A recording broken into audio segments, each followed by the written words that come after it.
Saúdos amados, com a paz do Senhor, sejam bem-vindos à nossa 10ª lição bíblica da nossa revista da faixa etária de juvenis. Hoje estaremos estudando o seguinte assunto: posso ser uma testemunha? Baseado em Atos capítulo 1, versículo 8, onde está escrito: mas recebereis a virtude do Espírito Santo, que há de vir sobre vós, e ser-me-eis testemunha, tanto em Jerusalém como em toda a Judéia e Samaria e até os confins da terra. Nossa leitura bíblica em classe está baseada em Atos capítulo 1, versículo 1, até o versículo de número 8, que foi o versículo que a gente acabou de ler agora. Nosso primeiro tópico nos fala o seguinte: testemunhas de uma nova maneira de viver. Uma mudança que só Jesus pode fazer. Quando falamos em mudança, mudar o exterior, a parte visível do ser humano, é uma prática relativamente fácil. Muita gente tendo condições financeiras para isso, né? E disposição, você pode mudar aí a cor dos olhos, você pode mudar a cor do cabelo, tipo, né, de cabelo. Você pode modificar aí o modelo, né, das unhas, a grossura dos lábios, né? Tem gente que não gosta de lábios um pouco fino, coloca o enchimento, enfim. E outras coisas que não convém citar no momento. Agora, a mudança interior, que é quando se muda o homem interior, o ser interior da pessoa, é algo que não ocorre por esses meios.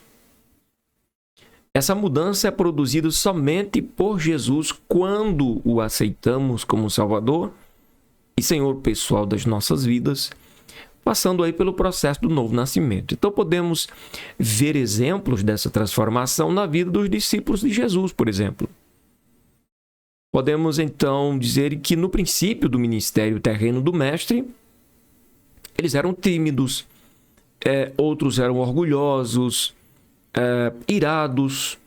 João era chamado de filho do trovão. Alguns impulsivos, mas depois da morte e ressurreição do Salvador, e em especial depois de serem revestidos de poder, se tornaram homens ousados. A timidez deu lugar à ousadia, à coragem. E a intemperança, a ira, deu lugar ao amor. Ficaram cheios de amor.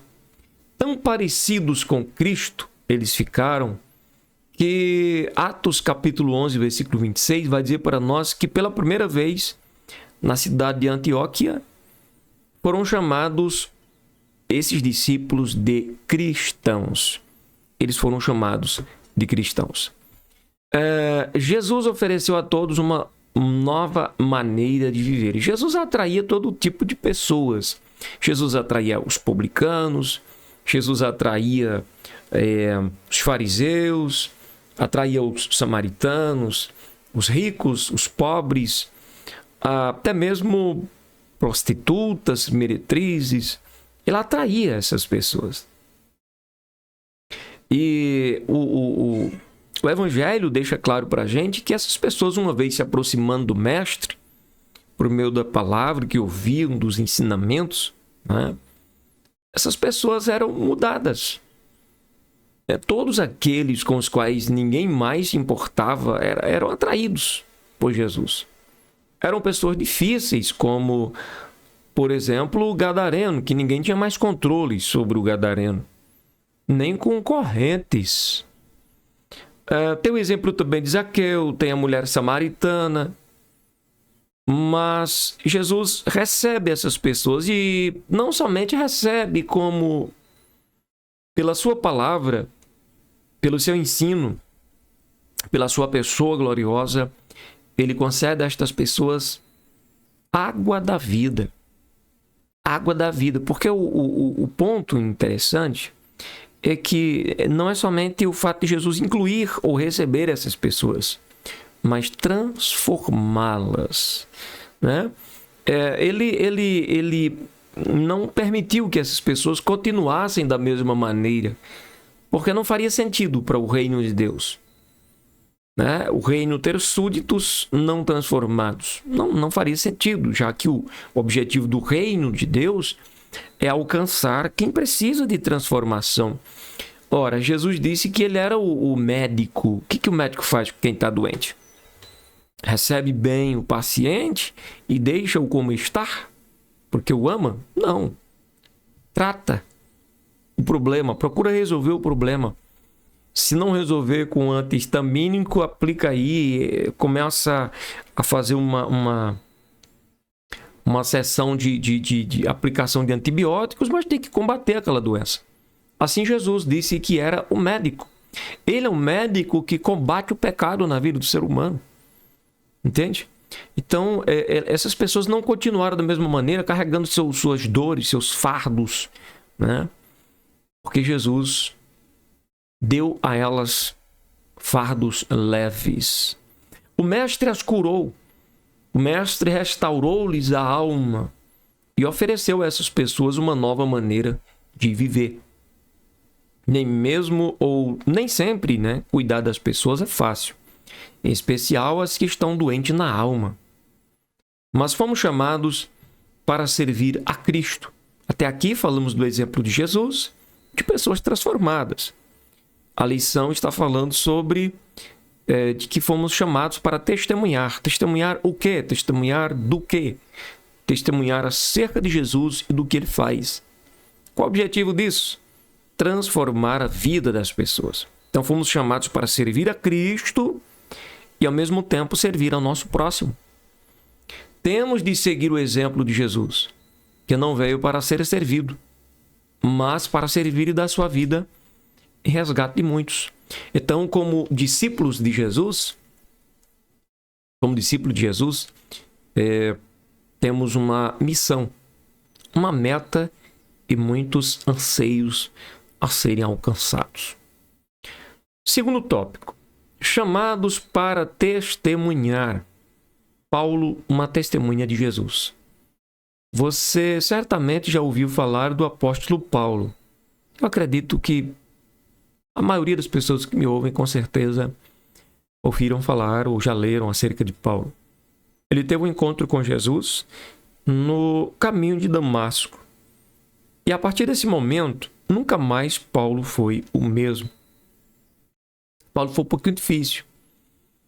Antes desse encontro com Jesus, perseguiu veementemente, no seu zelo pela lei, perseguiu veementemente os cristãos.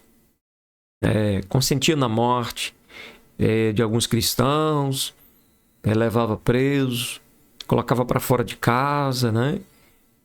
Infligia muitas dores aí sobre a vida dos cristãos.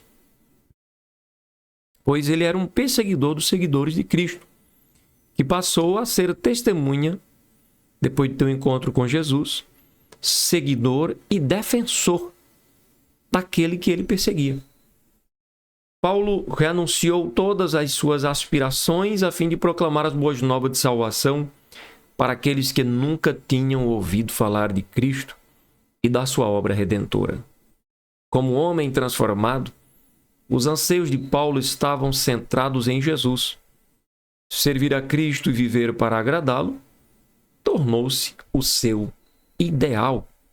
Deve ser o nosso também. Servir a Cristo e agradá-lo. Deus nos chamou para isso, né? Como filho ou como filha de Deus, você também foi chamado para servir a Jesus e também ao próximo. Devemos investir em nosso chamado, conhecer a nossa vocação. Não viva de modo displicente, porque Deus tem um propósito especial para a sua vida ou para a vida de cada um. Cristo nos chama, mas a decisão de segui-lo é totalmente pessoal, totalmente de cada pessoa. Escolher servir a Deus com amor e humildade, procurando a cada dia tornar-se mais parecido com o Mestre em nossa maneira de viver, deve ser o nosso propósito de vida. Nosso terceiro tópico: o testemunho de Jesus. Um testemunho verdadeiro. Em sua missão, Jesus falou em nome de Deus e todas as pessoas, embora desobedientes, reconheceram que ele era um profeta verdadeiro, pois pregava e ensinava com autoridade. As pessoas precisam reconhecer que somos testemunhas autênticas de Jesus Cristo por meio do que falamos e também por meio do que vivemos diante dessas pessoas. Porque se falamos uma coisa e vivemos outra, então não temos autoridade para falar. Porque estamos tropeçando em nossas próprias palavras. Como discípulos do Mestre, estejamos preparados a fim de expor com ousadia todo o Evangelho da graça de Deus, único, capaz de transformar o coração rebelde, ferido das pessoas. Existe um ponto aqui interessante para a gente finalizar essa lição hoje, que diz o seguinte: politicamente correto, tô fora. Infelizmente, estamos vivendo em uma sociedade onde impera o politicamente correto. Quando o Evangelho de Cristo está sendo sacrificado por alguns discípulos que não querem ser taxados de antiquados ou pessoas sem cultura ou sem informação. O discurso de Jesus não era politicamente correto. Jesus foi uma testemunha fiel e anunciou às pessoas a respeito do Pai e de como podemos chegar ao céu. O Mestre testemunhou nas praças, nas casas, na sinagoga e no templo. Ele não perdeu nenhuma oportunidade. Quando viu a mulher samaritana junto ao poço, mesmo cansado do caminho, Jesus ofereceu água da vida para ela. É importante observar que foi Jesus quem iniciou o diálogo com a mulher samaritana a fim de saciar a sede da sua alma. É importante observar que o Salvador soube aproveitar cada momento para que as pessoas conhecessem a Deus e recebessem uma nova vida. Você tem aproveitado as oportunidades no seu dia a dia para apresentar Jesus a outras pessoas? Em breve, Jesus vai voltar. E justamente por isso, justamente porque temos convicção de que ele vai voltar, não devemos perder tempo, mas devemos sim falar do amor de Deus em todos os momentos e oportunidades que nos surgirem. Portanto, concluímos dizendo que você foi chamado para uma missão especial, ser uma testemunha de Jesus Cristo. Nenhum cristão foi chamado para viver de braços cruzados. Portanto, anuncie a Jesus por intermédio de suas palavras e, em especial, com suas ações.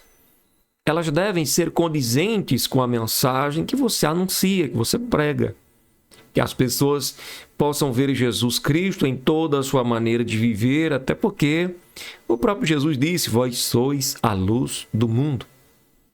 Que seu testemunho leve pessoas sedentas, como a mulher samaritana, a terem um encontro com o Salvador e a beberem da água da vida e, a partir de então, terem vida com abundância. Amém? Que Deus abençoe poderosamente a vida do irmão e da irmã. Que Deus te conceda graça, força, vigor e muita unção do Espírito para anunciar a Cristo aos sedentos.